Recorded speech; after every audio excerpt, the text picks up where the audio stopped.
Olá pessoal, sejam bem-vindos ao webinar que visa discutir o resultado da pesquisa sobre o perfil de uso da internet nas empresas. Meu nome é William Pandini, faço parte do time comercial da Westec e também do time de conteúdo. Aqui comigo está Cássio Brodbeck, CEO da empresa, que também nos auxiliará nas reflexões acerca dos resultados da pesquisa. Nós iniciaremos falando um pouco sobre os dados da pesquisa sobre o perfil de uso da internet. Foi uma pesquisa realizada em conjunto entre o Westec e Neotriad. A pesquisa ela foi veiculada durante aproximadamente 3 meses em 19 estados brasileiros. O perfil de empresa e de respondente variava entre portes e segmentos variados. A maior representatividade entre os respondentes da nossa pesquisa estava entre a faixa etária de 26 a 45 anos e o público predominante de respondente foi o público masculino. Na nossa pesquisa também ficou evidenciado que grande percentual dos respondentes fazia parte de times de gestão dentro da empresa e também predominância em atividades associadas à tecnologia. Um dos temas que foram indagados durante a nossa pesquisa está associado à importância do recurso de internet para o dia a dia das empresas. Nós sabemos que é evidente a importância e a representatividade da internet hoje para todos os tipos e segmentos de negócios. E esse fato ele foi realmente evidenciado em nossa pesquisa. De acordo com a nossa pesquisa, na verdade nós fomos extremamente pontuais e perguntamos para os respondentes como que seria um dia deles sem internet na empresa. E a resposta deles veio de encontro a essa dependência que a gente já previa. 57,67% dos entrevistados responderam que um dia sem internet na empresa seria péssimo, pois eles não conseguiriam executar suas atividades laborais de forma plena. E apenas 3,17% dos entrevistados informou que eles conseguiriam direcionar as suas atividades e executar alguma tarefa que não necessitasse do recurso de internet propriamente. Nesse sentido, eu gostaria de perguntar para o Cássio quais seriam as boas práticas ou atividades que a empresa poderia desenvolver para manter-se 100% conectada e não sofrer com esses impasses e de repente, essas dependências mais fortes associadas ao uso da internet.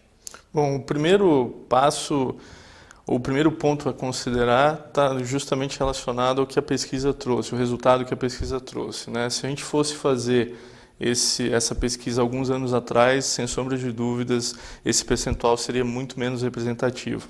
Então isso é uma tendência natural e cada vez mais a gente vai ver esse resultado sendo incrementado.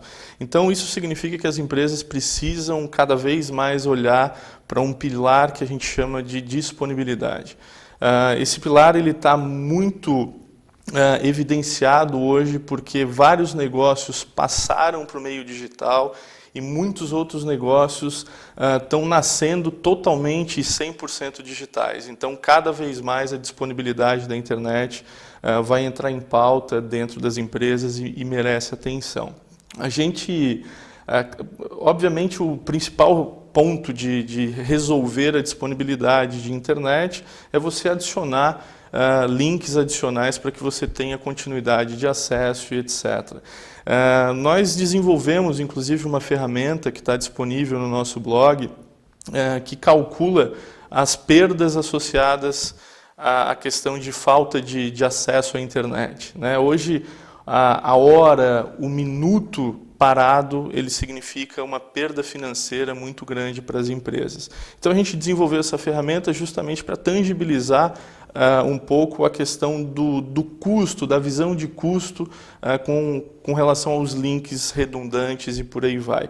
E a gente chegou a um resultado já esperado, né? Se a gente for fazer uma análise muito rápida sobre folha de pagamento e o custo do minuto ou da hora parada, com as incidências ao longo do mês ou ao longo de 2 ou 6 meses, a gente vê que é muito fácil de você justificar aquele investimento. O ponto que é interessante de citar quando a gente fala de disponibilidade, é que você não deve simplesmente estar comprando links redundantes e achando que vai resolver todos os problemas. Empresas têm necessidades diferentes quando a gente fala de disponibilidade, então a gente precisa avaliar exatamente qual é o cenário que se quer resolver e, com base nisso, desenvolver uma tecnologia realmente adequada para atender essa necessidade.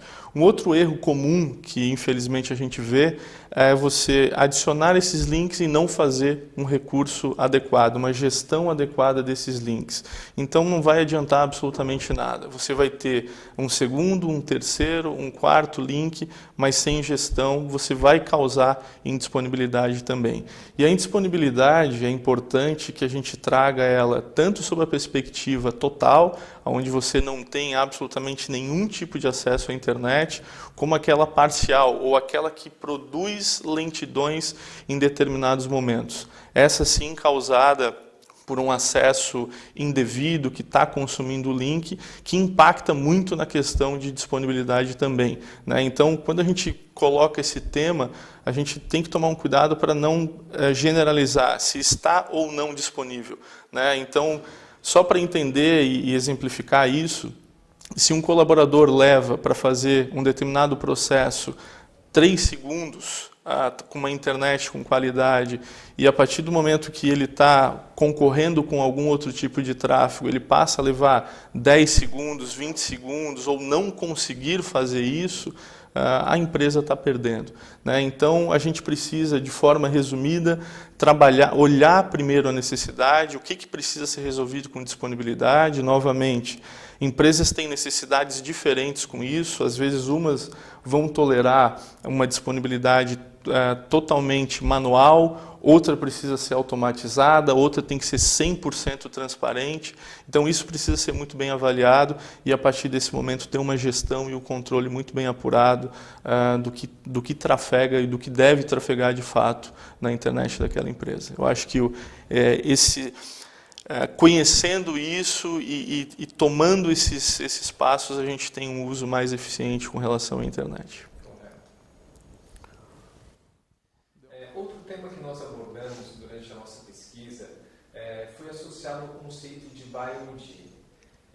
Uma das coisas que a gente percebeu durante o processamento dos resultados da pesquisa é que existe um grande número de colaboradores nas empresas atualmente que levam os seus dispositivos pessoais e que utilizam os seus dispositivos pessoais para a realização de atividades laborais na empresa.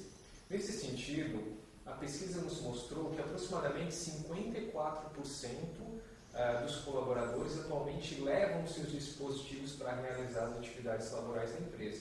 E, inclusive, essa prática muitas vezes ela é incentivada pelo dono da empresa, pelo proprietário, para que isso realmente seja uma cultura corporativa. Nesse sentido, Cássio, a gente sabe que o desafio de segurança ele começa a ficar cada vez maior à medida que o dado corporativo ele não está no dispositivo da empresa e muito além disso, ele não está mais no perímetro da rede da empresa. Nesse sentido, quais são as dicas e os desafios aí que as empresas podem enfrentar para aplicar um conceito de BioD no dia a dia do negócio? Bom, eu confesso que primeiro eu fiquei um pouquinho assustado com o resultado. 54% dos respondentes afirmando que levam e que isso é incentivado pelo proprietário, ou seja lá o que for, é realmente um número bastante elevado, dado o risco que isso pode se causar nas empresas. A gente vê muito a gente viu, na verdade, muito esse movimento e depois houveram algumas retrações por vários motivos, não somente relacionados à parte de segurança, mas por questões trabalhistas e diversos outros pontos. O fato é, a partir do momento que a empresa permite que o colaborador utilize o seu próprio dispositivo para realizar as atividades laborais, ela abre mão de uma série de controles e por aí vai. Um dado que você informou, aonde as informações saem da empresa, é outra coisa extremamente complicada. O que eu acho que a gente pode concluir com relação a isso é que há ainda uma despreocupação ou uma falta de conscientização de diretores, gestores, donos, acionistas, ou seja lá o que for, com os riscos associados a essa prática, né? Então, eu colocaria primeiro um ponto de alerta com relação aos danos que isso pode causar para a empresa. Porque às vezes a ação de permitir a utilização de recursos de computadores pessoais e recursos próprios para as atividades laborais é pura e simplesmente uma questão de economia, de economia financeira, né? Só que existe a possibilidade de perda associada a isso. Então, se a gente colocar na balança, sinceramente, eu acho que acaba não valendo a pena. Então, o primeiro passo que eu acho que a gente tem que tracionar é a parte de conscientização. É levar mais informação a respeito de pontos positivos e pontos negativos para que as pessoas estejam mais conscientes e a partir desse momento possam tomar uma decisão que esteja mais relacionada com o seu negócio. Claro, se você for uma empresa pequena, que de repente não trabalhe com informações muito confidenciais, ou seja lá o que for, isso faz sentido até mesmo para a existência e para que o negócio possa prosperar. Agora, quando a gente está falando de uma empresa de médio porte, de grande porte, esse tipo de prática ela não é aplicada hoje em dia, né? Geralmente a empresa adquire o dispositivo corporativo, implanta todos os controles desejados e a partir desse momento ele entrega para o colaborador. Outra coisa importante com relação a isso é que isso geralmente ocorre para níveis mais gerenciais, né? Gerências, diretorias, etc., aonde já existe um nível de relacionamento, um nível de confiança, geralmente de longa data, aonde podem ter algumas amarras contratuais, então isso acaba resguardando o empregador com relação a isso. Mas dentro de empresas pequenas, talvez seja uma prática comum. De novo, a gente precisa, quem toma a decisão precisa estar muito bem amparado para o seu tipo de negócio, se aquilo ali realmente acaba sendo interessante, acaba gerando uma economia ou qualquer outro tipo de motivação relacionada. Do contrário, a gente acaba criando uma grande dor de cabeça que pode facilmente ser evitada simplesmente tomando uma diretriz de não permitir, ponto final. Certo, entendo. E uma coisa que eu acredito que seja interessante a gente relatar também é a partir do momento que a empresa ela libera que o colaborador traga seu dispositivo para executar atividade laboral, o colaborador com o seu dispositivo, não sei se tu concorda, Cássio, mas ele tem acesso a uma série de dados e informações pessoais que podem colaborar para que ele disperse ainda mais na sua atividade laboral. Ele vai ter um acesso facilitado a fotos pessoais, a redes sociais pessoais e uma gama infinita, comunicadores instantâneos, enfim, que podem também colaborar para que o conceito de produtividade gere um impacto maior para a empresa. Então, além dos conceitos de segurança que foram bem ressaltados pelo Cássio, também o conceito de produtividade não pode ser perdido de vista nos conceitos, né, que o BI e o OD são aplicados dentro da empresa. Buscando aprofundar um pouco mais o conhecimento de como as empresas funcionam, e a gente foi um pouco mais a fundo para entender como é que era disponibilizado o acesso à internet dentro da empresa. E nesse sentido, a gente perguntou para os nossos respondentes, gestores e colaboradores como que a internet era disponibilizada dentro da empresa, se ela era disponibilizada com algum controle, com alguma restrição, e nós tivemos respostas bastante diferenciadas nesse sentido, de acordo com o perfil do respondente. 43% dos respondentes que eram colaboradores da empresa, eles disseram que os seus acessos eram controlados e monitorados, sendo que 24% dos colaboradores que faziam parte dos times de gestão disseram que os acessos eram controlados e gerenciados. Cássio, você consegue identificar ou entender a motivação dessa diferença tão grande entre as percepções de colaboradores e gestores? Bom, da mesma forma que a questão anterior, eu fiquei um pouquinho surpreso com esse resultado. Não tanto, mas um pouco surpreso. E aí tem várias interpretações disso, na realidade, mas eu vou focar em uma delas que eu acho que é extremamente importante, que está relacionado com a forma como as empresas, ou muitas empresas, acabam conduzindo ou definindo suas políticas de segurança, totalmente baseadas em uma hierarquia, e não pura e simplesmente numa necessidade organizacional. O que eu quero dizer com isso? É que, geralmente, os gestores ou níveis mais altos têm privilégios de acesso totalmente diferentes dos seus subordinados, né? E aí a gente basicamente está assumindo que, eventualmente, essas pessoas têm mais conhecimento ou têm mais habilidade para lidar com a tecnologia do que os subordinados, o que, em vários negócios, isso é justamente o contrário, né? O ponto que é extremamente preocupante com relação a isso é que justamente um nível que tem mais acesso a informações, que trata de informações mais confidenciais, mais estratégicas e que muitas vezes não é treinado de forma adequada, a empresa não se preocupa se ele deve ter acesso a determinada coisa ou a outra coisa e por aí vai.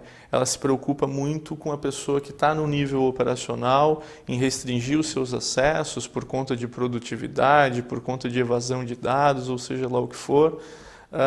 Mas, bem, o que essa pessoa vai vazar, né? Dependendo do tipo de negócio, muito pouca coisa.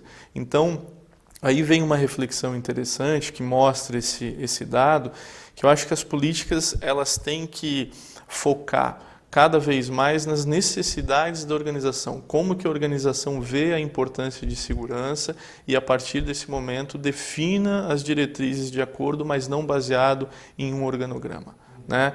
A gente tem um módulo no produto Firebox que se chama o S-Tech Web Eyes, né? O que o Web Eyes faz? É uma parceria que o S-Tech firmou com uma empresa multinacional japonesa que tem por finalidade classificar os sites na internet. A gente tem mais de 18 bilhões de sites classificados em diversas categorias. Quando a gente fala em uma gerência que tem acesso irrestrito à internet, se ela tem um acesso irrestrito de fato, é muito perigoso para a organização, né? Então a gente pode fazer uma gestão mais adequada disso, e aí a gente entra na parte de boa prática, aonde nós liberamos absolutamente todos os conteúdos, mas proibimos determinadas categorias que a gente sabe que tem conteúdo malicioso, que pode expor a empresa de alguma maneira.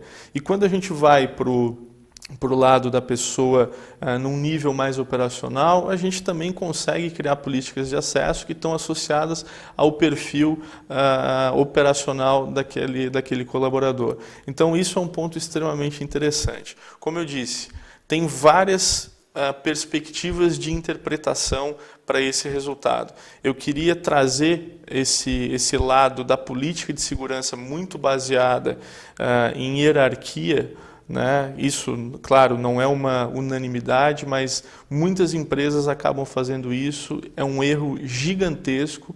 A gente precisa cada vez mais treinar os usuários, independente do nível hierárquico, mas se preocupar muito com quem tem mais acesso à informação e não a quem tem menos acesso à informação. Eu acho que isso é um ponto extremamente importante para conduzir dentro dos negócios. Certo. Só levantando mais um ponto, que eu acredito que, até gostaria da sua opinião, Cássio, algum problema, de repente, associado a alinhamento entre a atualização de política e configuração de solução que possa ter gerado essa diferença nos percentuais? Por exemplo, a política foi atualizada, mas as configurações não foram implementadas na solução de segurança? Sim, isso pode existir, né? Dependendo do nível de maturidade da empresa, dependendo da organização dos processos, principalmente quando a gente fala de requisição de mudança, isso infelizmente é uma coisa que pode acontecer. Então é importantíssimo que tenha uma auditoria interna para validar se todos os os perfis de acesso que estão configurados nas soluções de segurança realmente refletem aquilo que está acontecendo na política de segurança e vice-versa, né? Isso é extremamente sadio, independente de ter um rigor claro com relação a qualquer tipo de requisição de mudança, onde você altera a política, faz todo o processo de aprovação formal dentro do negócio e aí depois o time de segurança ou o time de TI recebe a solicitação para proceder com a mudança. Infelizmente, essa não é a realidade da grande maioria das empresas, mas é um procedimento super simples que acaba evitando uma série de problemas, né? Hoje vem muita demanda do tipo, precisa liberar determinada coisa porque tal coisa está parado. Opa, esse senso de urgência, ele tira uma análise básica de risco do que aquilo ali pode impactar, tira todo o formalismo, e aí não é burocracia, é um formalismo necessário de você ver quais são os impactos daquilo ali, o que você precisa alterar e etc. E aí sim fazer a mudança técnica. Hoje, geralmente, em boa parte das empresas, você tem uma solicitação feita para TI e ponto final, né? Então, isso é bastante prejudicial, mas, novamente, aqui a gente está falando de alguns níveis de maturidade das empresas. Muitas têm isso... Elas nascem com isso, é estratégico segurança para elas, então todos esses processos estão muito bem claros, muito bem estabelecidos, e isso que a gente está falando, obviamente, não cabe para elas. Outro tema que nós abordamos na nossa pesquisa estava associado ao uso da internet corporativa para fins pessoais. Nesse sentido, a gente questionou os entrevistados, os respondentes da nossa pesquisa, para saber qual era o percentual dessas pessoas que realmente faziam uso da internet para esse fim. Isso ficou evidenciado que um percentual bastante representativo das pessoas faz uso da internet para fins pessoais durante o seu período laboral, né? Então, 61% das pessoas entrevistadas falou que utiliza com pouca frequência, 21% afirma que utiliza com grande frequência e apenas 17% dos entrevistados afirmou que não utiliza a internet corporativa para fins pessoais. Nesse sentido, a gente foi um pouquinho mais além e a gente perguntou para essas pessoas se elas utilizavam algum meio alternativo para acessar a internet, principalmente essas que responderam que não faziam uso do recurso corporativo. E fazendo essa pergunta, a gente chegou a um dado que 62% das pessoas utilizam o 3G como meio alternativo para acesso à internet. E nesse sentido, a minha pergunta é a seguinte: o uso desse meio alternativo para acessar a internet gera, obviamente, prejuízos para a empresa. Cássio, qual seria a reflexão nesse sentido? Esse bypass, qual é o prejuízo direto para a empresa que ele pode causar? Bom, o prejuízo é difícil de calcular, na verdade, mas vamos lá. Se a gente tivesse feito essa pesquisa 5 anos atrás, ou mais, onde os planos de dados para celular eram caros, sem sombra de dúvidas o resultado também seria muito, muito diferente, né? Então, essa facilidade hoje, o barateamento desses planos é extremamente interessante sob a perspectiva do consumidor, mas quando a gente está falando desses dispositivos pessoais que antes tinham uma quantidade X de recurso, hoje eles são uma espécie de computadores, na verdade, com poder de processamento relativamente interessante, com capacidade de armazenamento relativamente interessante. Então isso acaba sendo uma arma, na verdade, né? Para uma pessoa que está mal intencionada, uma empresa que permite a utilização, o ingresso ao local de trabalho com um dispositivo desse, pode ser uma arma gigantesca. Então eu não vejo muita saída a não ser de resolver isso, a não ser com uma política muito clara de proibição por parte da empresa. Isso é extremamente comum, né? Existem uma série de negócios onde você precisa, antes de entrar no escritório, onde você vai trabalhar propriamente dito, você precisa deixar o seu dispositivo junto com com algum armário, ou seja lá o que for, porque você não pode entrar de fato com ele. Mas, claro, existem vários outros que não, que eu tenho livre acesso ao meu dispositivo e etc. Não somente sob a perspectiva de produtividade, onde ele pode fazer o que ele bem entender através desse celular, mas existe a figura do insider, né, que é aquela pessoa que entra realmente na empresa com o objetivo de roubar dados sensíveis e por aí vai.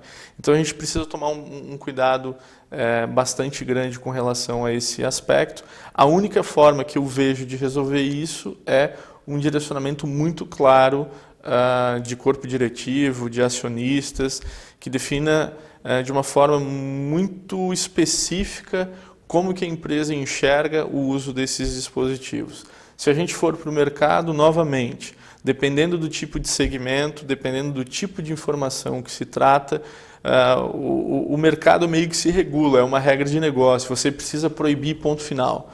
Né? Em outros é um pouquinho mais flexível, aí você tem o seguinte, níveis gerenciais têm acesso a esse tipo de aparelho dentro do escritório. Outros têm em áreas somente comuns de refeitório, de praça de alimentação e coisas do tipo. E tem empresas mais liberais, ou seja lá o que for, ou que não tenham ainda despertado para esse tipo de problema, de eventual problema, que deixa absolutamente tudo liberado. Mas eu acho que precisa ter uma diretriz mínima, e isso tem que vir de cima, não tem como fugir. Certo, entendo. O conceito da disponibilização, de repente, de um acesso Wi-Fi em horários pré-determinados para os colaboradores, para tentar, de repente, induzir o colaborador a fazer o uso, né, para o fim pessoal, que seja em um horário específico, para evitar essas dispersões em tempos frequentes durante o horário laboral dele.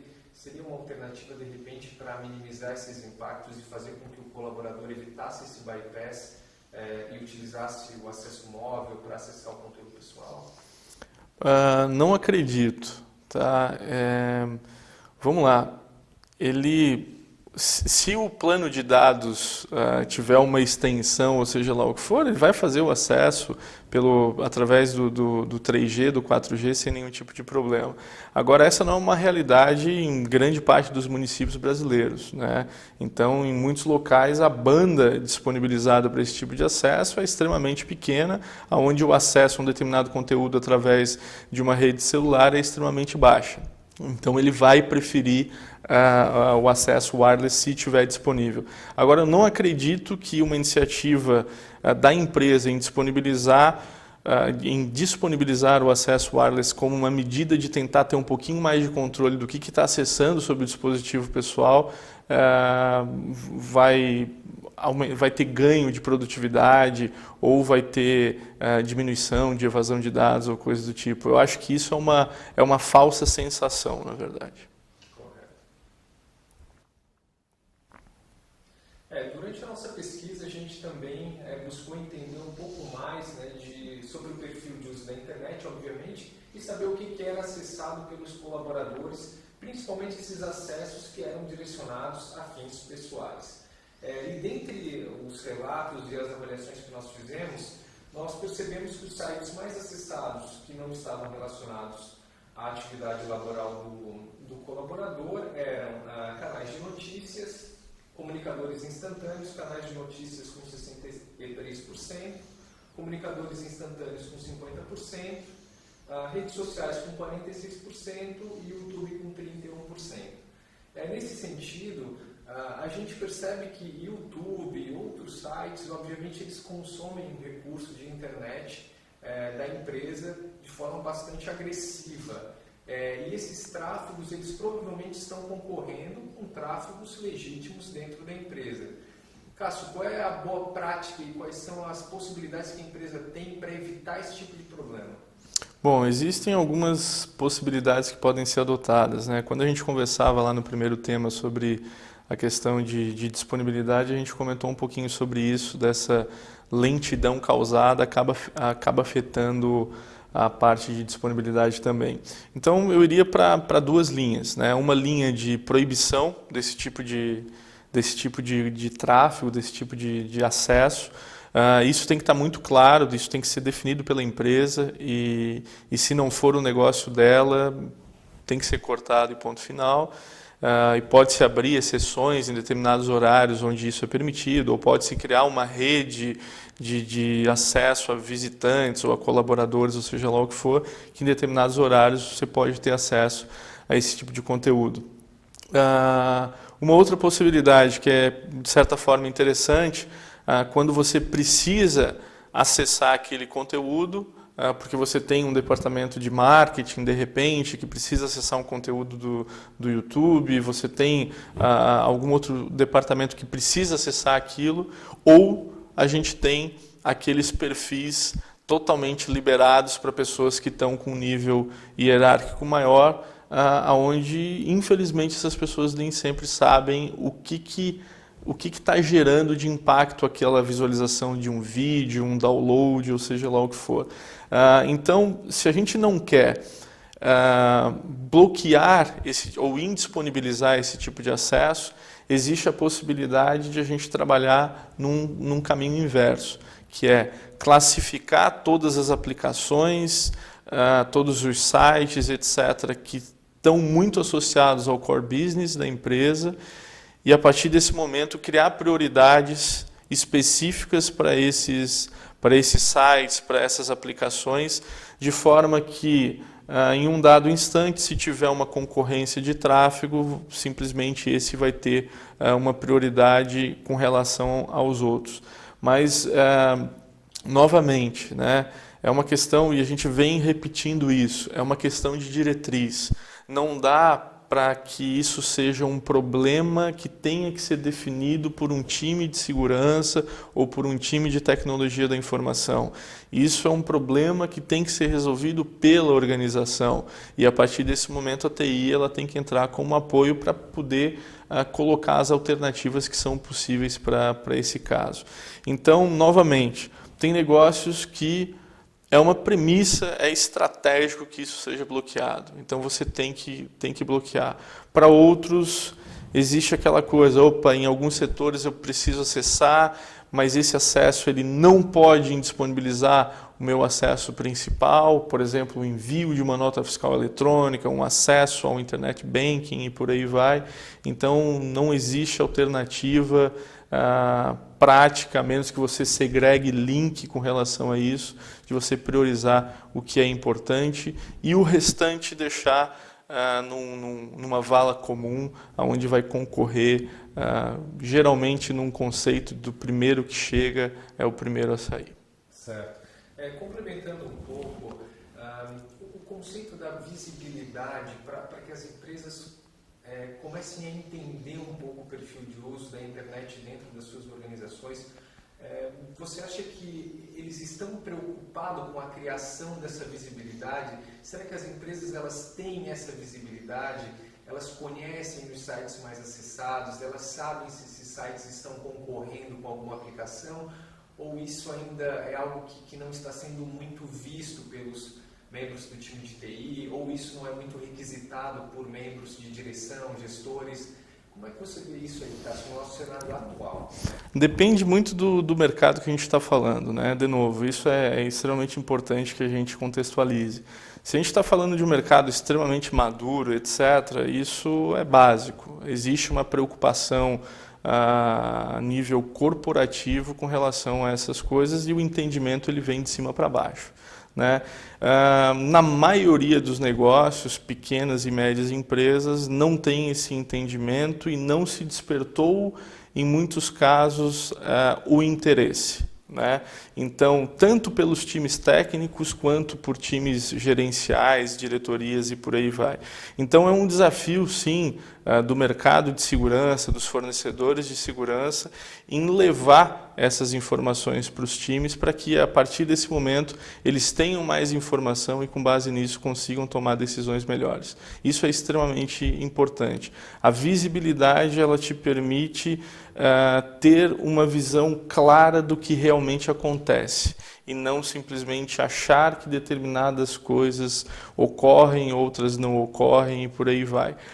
É comum, é muito comum na verdade, quando a gente passa por uma nova implantação ou coisa do tipo, um cliente que ele sai do escuro, literalmente, ele começa a ter uma série de informações, né, de consumo de link, de usuário, de sites, de aplicações e por aí vai.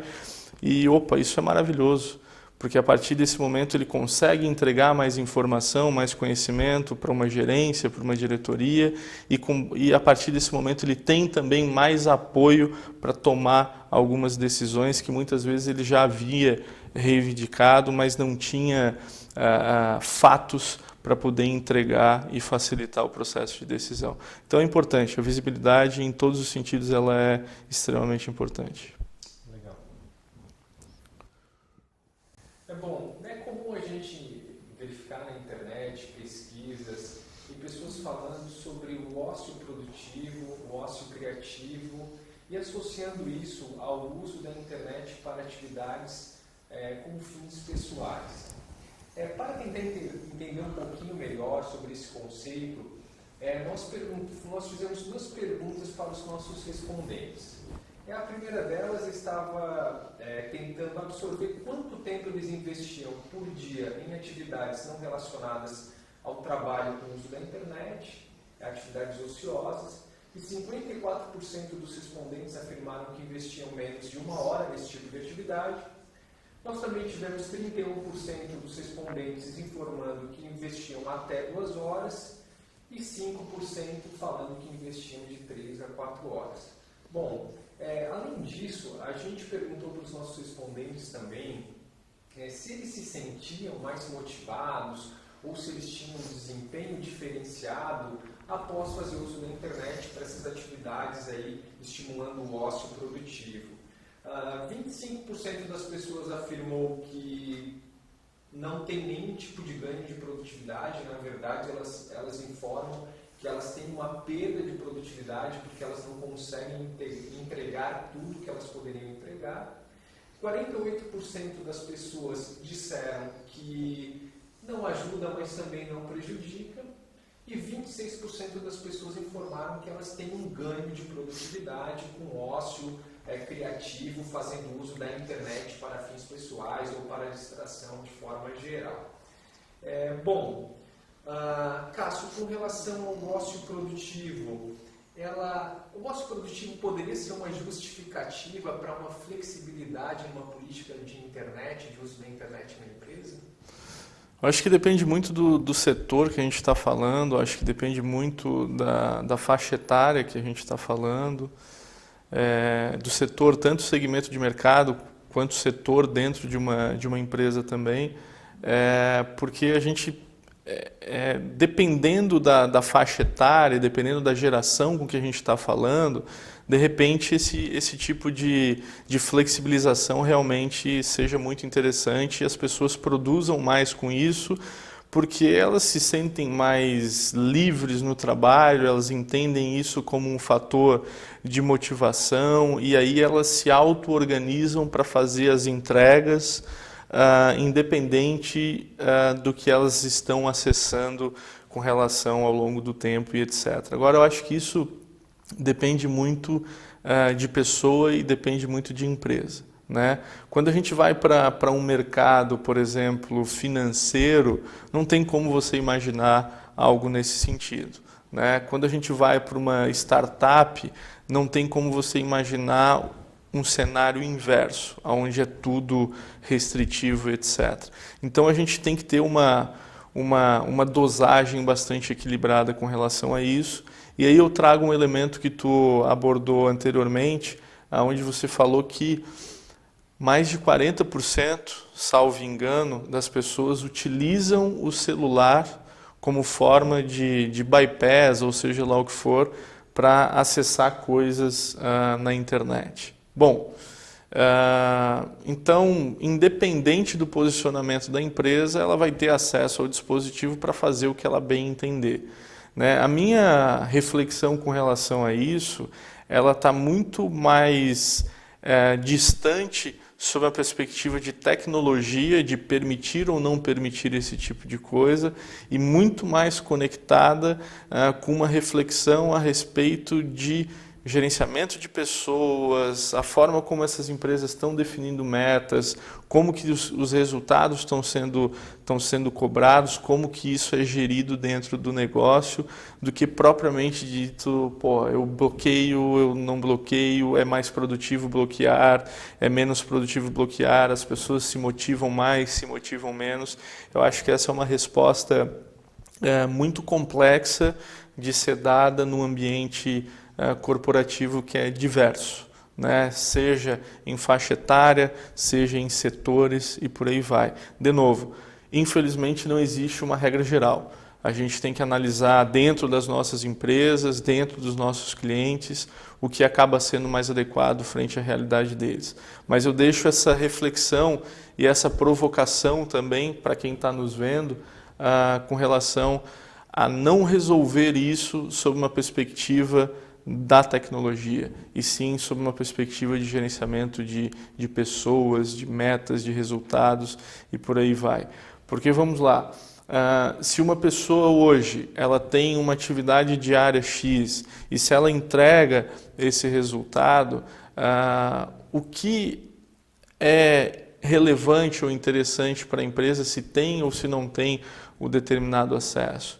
Em muitas empresas o que importa realmente é o resultado. Outras são um pouquinho mais rígidas e isso não é aceito. Então a gente precisa entender esse ponto e eu acho que acima de tudo a gente precisa fazer uma reflexão que está um pouquinho acima, né? Que aí envolve pura e simplesmente a parte de pessoas. Bom, particularmente eu tive uma interpretação desse item especificamente que me deixou um pouco intrigado. É porque, na grande maioria das vezes, os colaboradores eles justificam o ócio criativo, o ócio produtivo em um ganho de desempenho, né? Então, para 48% das pessoas, não existe um ganho de desempenho, né? Então, eu só deixo essa reflexão também para a gente pensar nessa massa no meio de 48% dos entrevistados, dos respondentes, que realmente afirmou que eles não percebem ganho de produtividade, né, em ter esse tipo de atividade ociosa, fazendo uso da internet ou inclusive até outras atividades dentro da empresa. Então, justamente como o Cássio falou, eu acredito também que cada cenário, cada empresa, cada segmento, cada perfil de colaborador, ele inspira uma necessidade diferente. Só me intrigou realmente esse 48%, que é uma grande representatividade de pessoas que realmente acham que não influencia nem para bem e nem para mal. Bom, Cássio, existe mais algum ponto que você gostaria de complementar com relação ao ócio produtivo? Não, tranquilo. Não, legal. Pessoal, o ócio produtivo ele foi o nosso último tema do nosso webinar de hoje. Eu agradeço a presença de todos vocês que participaram do nosso evento. Eu agradeço a presença do Cássio Brodbeck também, que abrilhantou aí o nosso evento, dirimindo várias dúvidas a respeito de segurança da informação e do nosso webinar. Nós vamos deixar os nossos dados de contato através da descrição do vídeo e vocês, obviamente, vão poder acessar esse vídeo depois, quantas vezes vocês quiserem, porque ele estará disponível no YouTube também. Cássio, se quiser dar uma palavra aí para o pessoal, para os nossos webinários aí, fica à vontade. Não, perfeito. Eu agradeço a oportunidade, o convite de estar aqui conversando um pouquinho sobre isso. Acho que é um tema extremamente relevante. A pesquisa, ela trouxe informações muito importantes. Algumas a gente já esperava, outras foram surpresas. E eu espero que a gente consiga, embora nesse curto espaço de tempo, ter gerado um pouco de insight para quem está nos assistindo e de repente ver como que pode tratar de alguns desafios dentro de suas empresas. Eu acho que segurança da informação é um assunto que a gente tem que levar cada vez mais para fora, na verdade. É uma coisa que a gente vem tratando em diversas outras oportunidades, que é algo que está excedendo e está extrapolando absolutamente tudo. Então, quando a gente pensa em futuro, em uma sociedade de futuro, um governo futuro, uma empresa em futuro, a gente precisa estar muito bem conectado com o pilar de segurança da informação, não sob a perspectiva técnica. Eu acho que isso eu diria que é a parte mais fácil. A grande complexidade está numa coisinha que chama educação digital, e dentro da educação digital a gente tem a parte de segurança da informação, que é extremamente importante, né? A gente precisa caminhar para uma sociedade mais consciente, para empresas mais conscientes. A partir desse momento a gente consegue ter um ambiente mais seguro, onde a gente consiga fazer uso das tecnologias, e está vindo um monte de novas tecnologias sem ter prejuízos, o que é bastante fundamental e desejável. Então é bacana ter esse espaço para a gente discutir, mesmo que pontual, a respeito da pesquisa, mas eu tenho certeza que a gente consegue entregar alguns insights. Obrigado.